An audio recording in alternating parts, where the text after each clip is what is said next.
লাল পোশাকি জটাওয়ালা, ও বন্ডর হাতে লাঠি গলে মালা, বন্ডর হাতে লাঠি গলে মালা, নমুনা তাহার বন্ড ফকিরের লোক ছাড়িয়া ফদ্দর ওয়াল্লা। মা ফাতিমার দুধ বলিয়া গঞ্জা টানে সপনি দিয়া,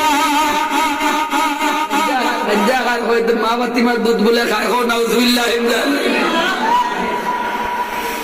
মা ফাতিমার দুধ বলিয়া গঞ্জা টানে সপনি দিয়া, আর আবুল তাবুল বকবকিয়া, আবুল তাবুল বকবকিয়া বন্ডামি তাগার বন্ড ফকিরের লোক ছাড়িয়া বদ্দর আল্লাহ। এটা বন্ডাই না শুননি মাঝে মাঝে, এটা বন্ডাই না সই, ইটা গানো বন্ডাই না সই, ইটা গানো হরয় ও যে মুকাম দেখান বানায়, ও যে বাড়ির বিষয়ে মুকাম বানায়, কই না বলে তার 14 বছর মুকাম এখন। সুদের বিরুদ্ধে কথা বললে সুদ করে খারাপ পায়, ঘুষের বিরুদ্ধে কথা বললে যারা ঘুষ গ্রহণ করে ওরা খারাপ পায়। মসজিদের ইমাম সাহেবের ইমামতি চলে যায়, পর্দার পক্ষে কথা বললে বেপর্দা মহিলারা খারাপ পায়, সকল গুণের বিরুদ্ধে কথা বলে সকল গুণটা খারাপ পায়, মুনাফিকের বিরুদ্ধে কথা বললে মুনাফিকরা খারাপ পায়, হিংসুকের বিরুদ্ধে কথা বললে হিংসুকরা খারাপ পায়।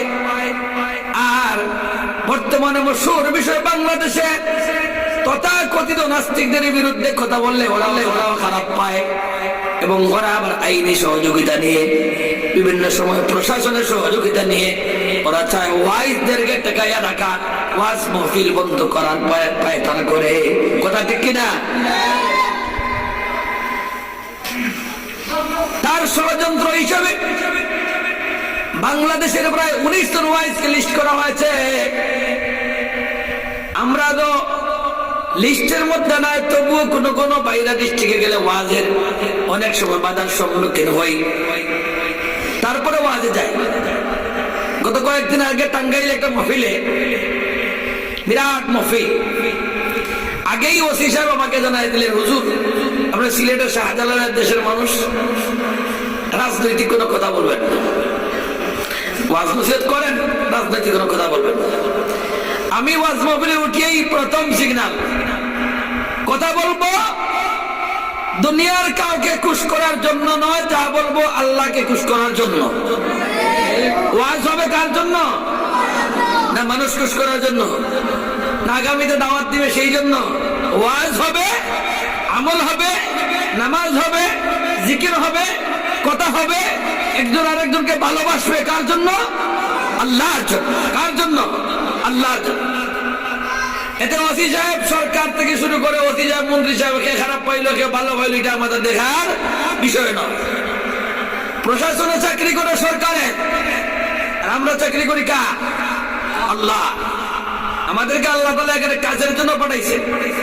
সরকারে যারা চাকরি করে এরা সরকারের কাজ করার জন্য চাকরি গ্রহণ করে, আর আমরা এই পৃথিবীতে কার জন্য এসেছি? আল্লাহর ইবাদতের জন্য, আল্লাহর গোলামি করার জন্য, আল্লাহর নির্দেশ পালন করার জন্য। আল্লাহকে খুশ করতে গিয়ে যদি কোনো প্রশাসন খারাপ পায়, আমাকে মন্দ বলে, আমার কোনো কিছু যায় আসে না। এটাই হবে মুমিনের কাজ। এটা কার কাজ? মুমিনের কাজ। মুমিন কাজ করবে, নেক আমল করবে আল্লাহর সন্তুষ্টির জন্য। কে আমাকে 80 টাকা করলো, কে আমাকে খারাপ করলো, এটা আমার দেখার বিষয় নয়। গত 13 তারিখ শেখুল হাদিস ইবনে শেখুল হাদিস আল্লামা মামুনুল হক সাহেব দামাত বারাকাতুহুল আলিয়া আল উলামা ওয়ারাসাতুল আম্বিয়ার ব্যাখ্যা করেছেন। উলামায়ে কেরাম নবীর ওয়ারিস, এই ওয়ারিসের ব্যাখ্যা করতে গিয়ে বলেছেন উলামায়ে কেরামের মধ্যে 3 দল, 3 দলের 3 ভাগের 3 ভাবে মর্যাদা।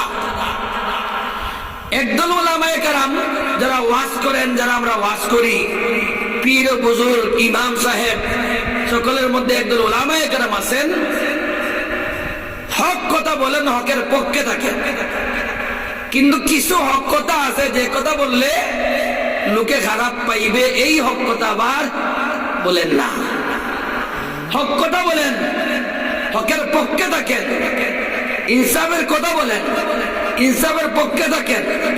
কিন্তু কিছু কিছু হক কথা আছে উনারা বলেন না, কেননা এর মোকাবেলা করার মতো ক্ষমতাও নাই এবং জবাব দেওয়ার মতো সাহস নাই।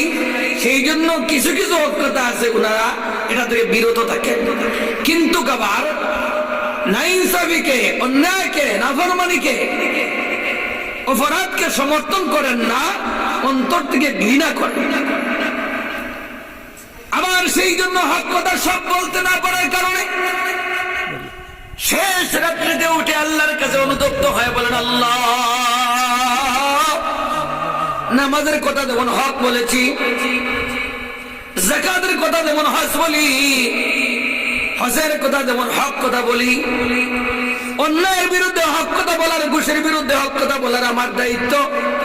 কিন্তু দুনিয়ার সামাজিক বিশৃঙ্খলা থেকে রক্ষা করার জন্য অথবা আমার সামাজিক প্রতিরোধ ক্ষমতা নাই, সেই জন্য আমি দুর্বল, আমি কথা বলতে পারলাম না। আল্লাহ, এই না বলার জন্য আমাকে কালকে কিয়ামতের দিন আপনার দরবারে যেন কাঠ গলায় দাঁড়াইতে না হয়, আপনি দয়া করে আমাকে মাফ করে দেন। হকের কথা বলেন, কিন্তু কিছু কিছু কথা আছে বলা সম্ভব হয় না বিদায়, এই জন্য আল্লাহ তাআলার কাছে অনুতপ্ত হয়। এই হলো একদল, এরাও হকবন্দী উলামায়ে কেরাম। আরেক দল উলামায়ে কেরাম যারা ওয়াজের মাঠে কথা বলেন, কে ভালোবাসলো, কে খারাপ পাইলো, কার উপরে জেল আসবে, নির্যাতন হবে, অত্যাচার হবে, এগুলার পরোয়া করেন না। যেটাই সামনে হক বলে সেটাই বলে ফেলেন, যেটাই মানুষের প্রয়োজনে, মানুষের হেদায়েতের প্রয়োজন, এই কথা বলতে গিয়া সেই কথাই ওয়াজ করতে থাকেন, বলতেই থাকেন।